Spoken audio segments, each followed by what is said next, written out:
Trophy and his government have criticized the WTO over the past 2 years, accusing it of not protecting U.S. workers' interests and of taking very tough measures against the U.S., doing little to correct China's grossly unfair trade practices. Given President Trump's tendency to use tariffs as a tool instead of waiting years for the creation of a globalist legal system involved, this freedom of action seems ideal for his use of tariffs as a negotiating mechanism to improve trade relations with allies and rivals. President Donald Trump has long criticized the World Trade Organization and the globalism it promotes and defends for his own economic vision of America first, while the prospect of international free trade may deter opponents of U.S. interests.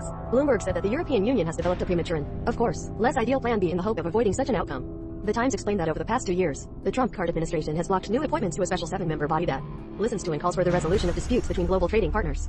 The EU plan, currently supported only by Canada and Norway, although China and other countries have shown interest in it, will provide a solution for the WTO appeals panel, which has been paralyzed by the repetition of the WTO rule on the creation of a kind of voluntary appeal procedure for dispute settlement. The term of 2 of the remaining 3 members expires on Tuesday, and since the Trump administration has not softened its refusal to appoint new members, this body is almost dissolved. Of course, it would have been highly unlikely that the U.S., as part of Trump, would have voluntarily participated in such arbitration, but the EU would have developed a plan to address this potential shortcoming as well as economic sanctions against non-participating institutions without a real possibility of appeal. Globalists will not like what Trump has done to the WTO, but those who put U.S. interests first and get tired of pressure from international organizations will like it. The government also criticizes the fact that the WTO continues to grant China special protection status as a developing country, even though it is the 2nd largest economy in the world. Although the president is unlikely to be able to quickly liquidate the international institution overseeing global trade agreements and disputes, his government has struggled with it. In the absence of new members, the committee was composed of only 3 members, which was the minimum required for a case to be considered, much less for a decision to be taken. While the EU, China and other countries could continue to play a globalist game, the United States only sought what was in their best interest when it deemed it necessary.